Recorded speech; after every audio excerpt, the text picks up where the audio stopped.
I am Ava, and I am almost in my late 30s. Meanwhile, my friends around me were getting married and building families one after another. Ever since I broke up with my boyfriend when I was in college, I had been single for a long time. I was unable to find a suitable partner, and I looked at my friends who were happy with their families.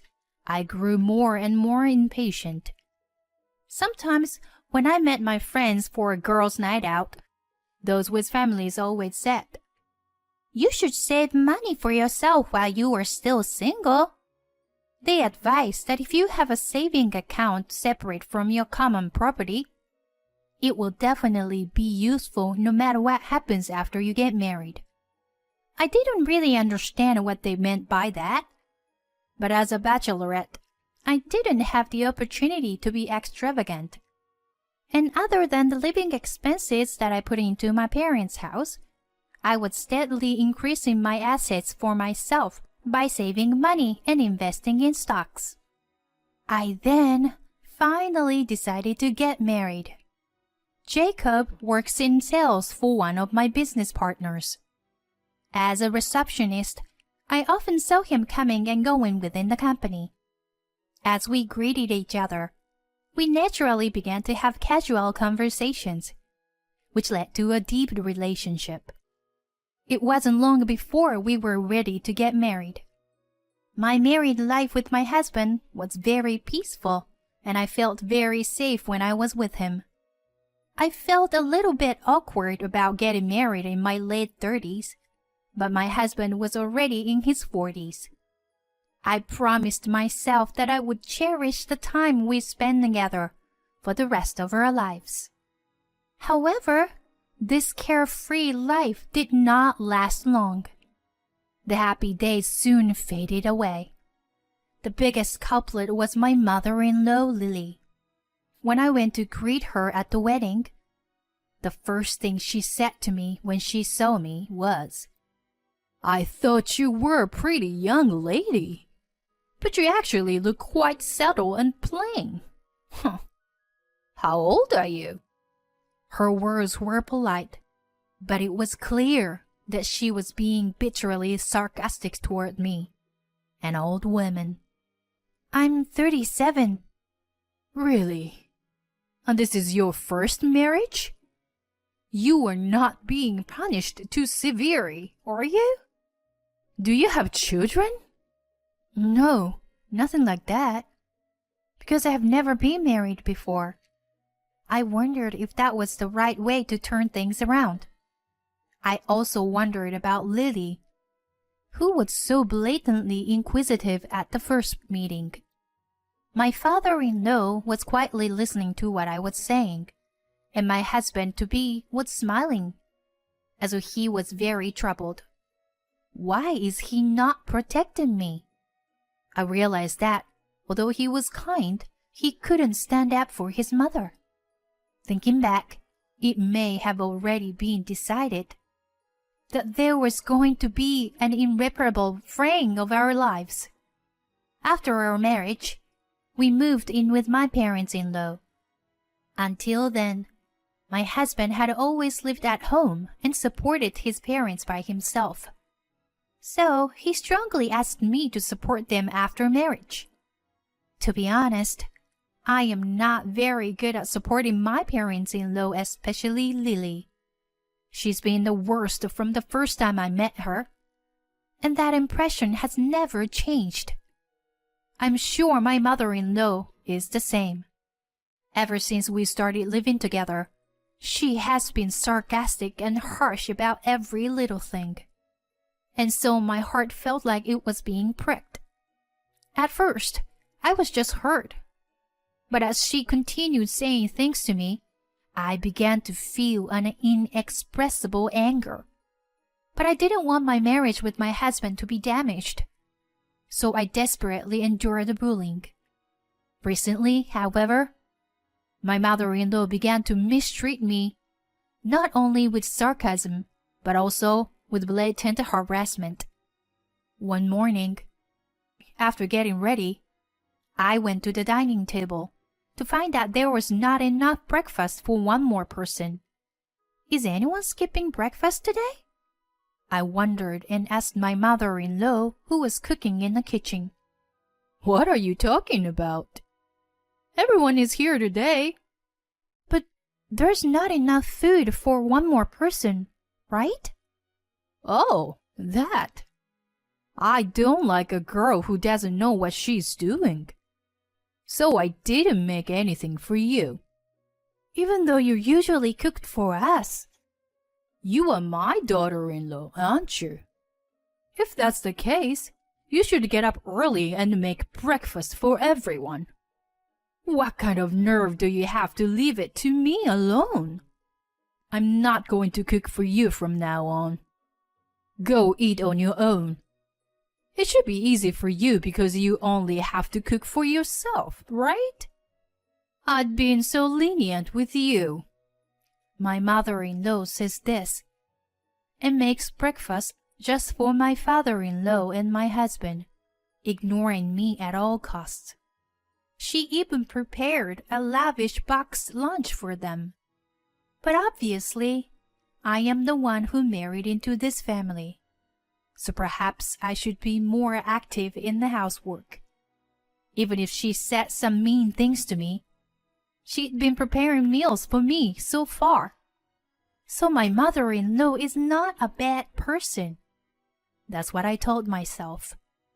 However, after that, my mother-in-law's harassment of me escalated. One Sunday, my mother-in-law told me that she was going to meet her friend for the first time in a long time, and she was very excited the night before. When I woke up in the morning, she was already gone. And to be honest, I was relieved that Lily, who was always mean to me, was not there. The house was very quiet with my husband and father-in-law. I prepared lunch for the three of us. I wondered what time my mother-in-law would be home. I wondered if she would come home for dinner. I didn't hear from her until after 4 p.m. So I decided to cook only for the three of us who were at home at the time, and then decided to prepare dinner for my mother-in-law later. And when dinner was prepared, and the three of us were sitting around the table, I heard my mother-in-law's voice saying, "I'm home more happily than usual. I had so much fun today. It's so nice to see friends, isn't it? I bought souvenirs for everyone." My mother-in-law came into the living room, hurriedly saying so, then looked at the dining table and suddenly became grumpy. "Did I ask you to prepare dinner?" "No, I didn't hear from you, so I thought you might be coming home late and prepare dinner. I thought I would prepare dinner for you later." As I was stumbling over my words, my mother-in-law became angry. "Since I went out today, I was going to buy a lot of delicious delicacies from the department store. See? I bought all this food, and yet it's all for nothing. Get rid of all those food you made, even if they have an expiration date. Your food is so bad that it's not even edible to begin with. Put yourself in the shoes of your husband and father-in-law who were forced to eat such bad food. Here, put everything down the sink." My mother-in-law's forcefulness pushed me, my husband, and my father-in-law to take the dinner that we had laid out on the table to the sink. "Oh, but you don't have any of this side dish, do you? So please eat the meal you had made. I'm glad you didn't let all the food go to waste." I couldn't help but feel angry at her words, but it would be very strange to get angry at this point. I tried my best to control my anger and decided to eat my meal alone behind the kitchen table. At the dining table, my mother-in-law was enjoying herself. "This is bean curry tofu from famous Chinese restaurant, and this is from a famous chef." She was explaining to them about the food she had bought. She must have had a lot of shopping at the department store. They listened to her seeming completely uninterested, and she didn't even notice that they were looking a bit bored. I felt a little sorry for my mother-in-law, but as I was listening to her from the kitchen, I got flabbergasted when I saw her outfit. Isn't that the new dress I had bought to wear on our next company trip? I couldn't stand still, so I ran out of the room.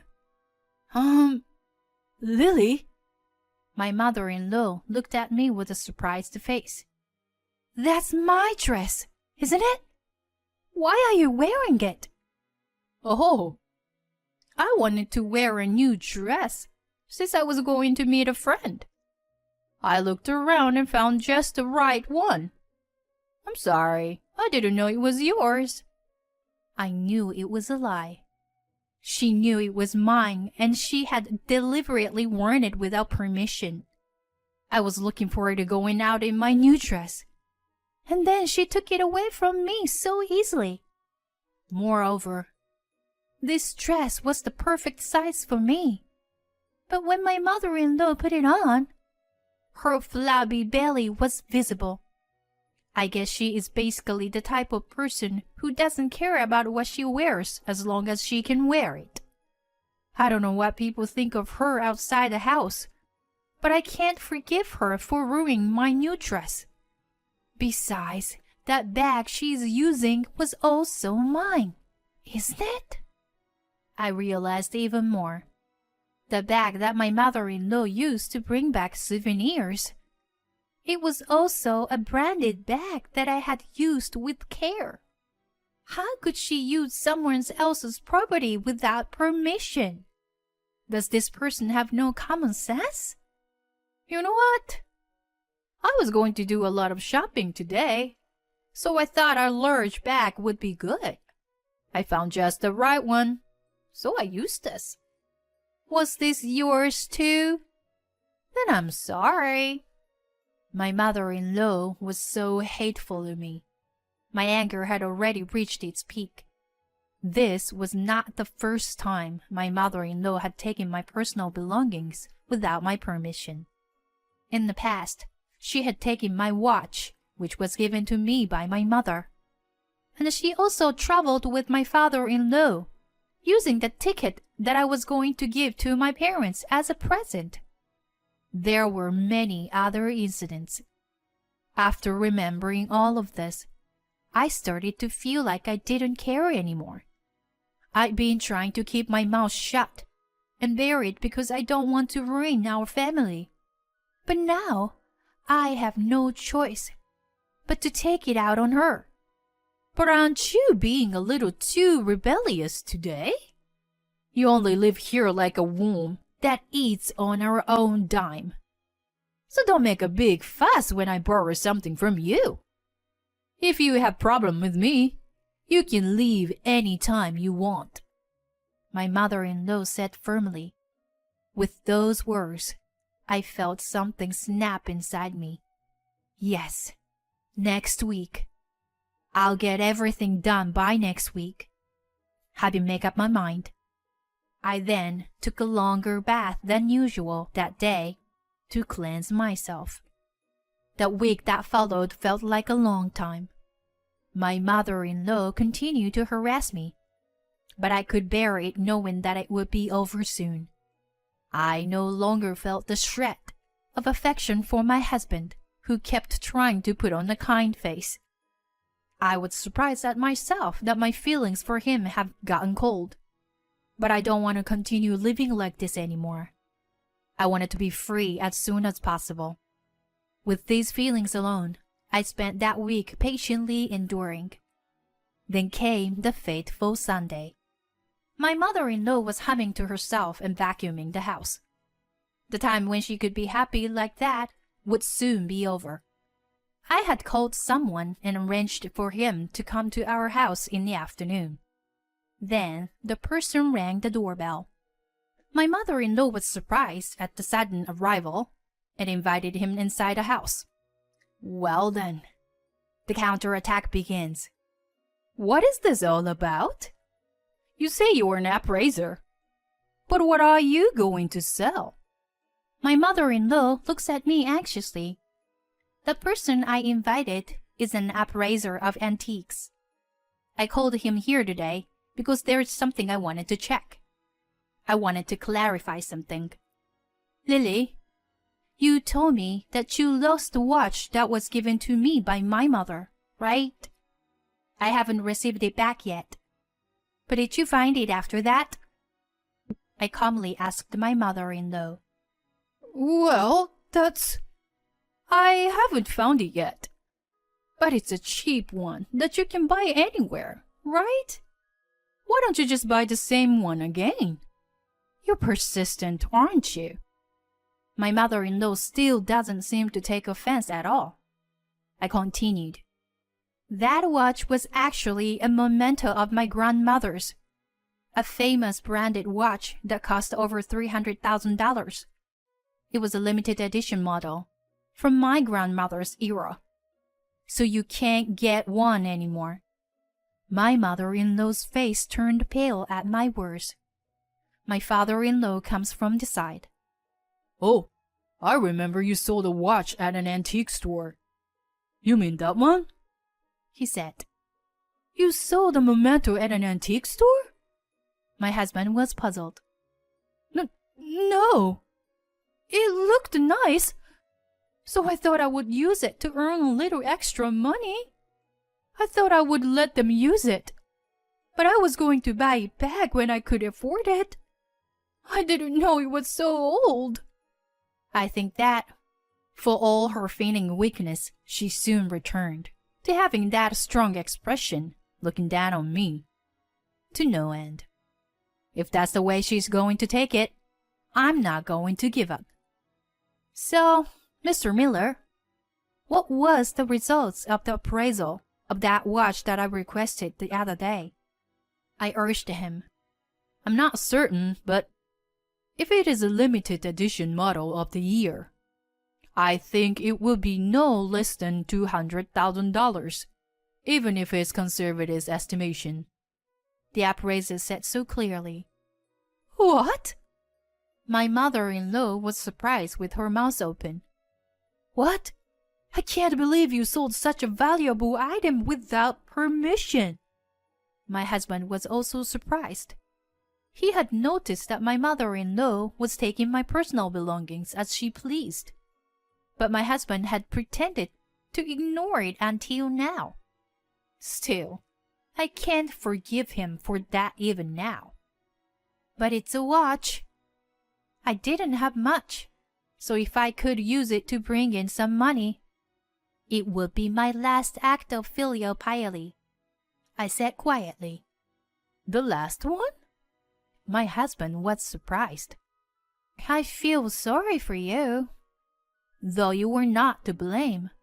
I don't want to live with you anymore, with my in-laws and your lack of interest in defending me. Yes, I know. I'm getting divorced too. So, you and your mother are strangers to me now. What? Divorce? What do you mean?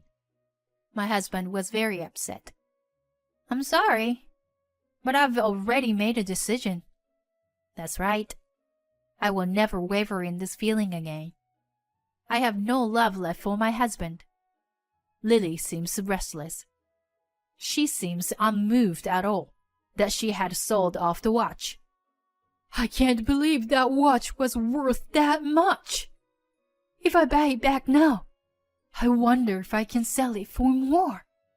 My mother-in-law is not afraid to talk nonsense like that. I doubt her nerve to say such a thing even after all this time. You said you were getting a divorce, didn't you? If that's the case, give us a little more money for taking care of your living expenses until now. Again with the money talk. I was really fed up. Oh, okay. Can I send it as a check? How much do you want? My mother-in-law seemed to be surprised when I answered without hesitation. A check? I don't care how much it is. To be honest, I have more than enough assets, so I am not troubled by money at all. Assets? Where in the world did you get those assets? That's none of your business. Thank you for all the help you've given me. Goodbye. I said that, and the appraiser and I quickly left the house. I would never cross the threshold of this house again. I felt really refreshed. In the week since I decided I was ready to get divorced, I first organized my personal belongings. As a friend had told me a long time ago, I have over $300,000 in assets from savings and stock investments in my name that I made before I got married. In the event of divorce, common property is usually divided with the husband. But since it's all my personal assets, it's handled differently. With this much money, even if I can't marry anyone in the future, I will have enough money to live on my own until retirement. You should save money while you are still single. I didn't really understand that.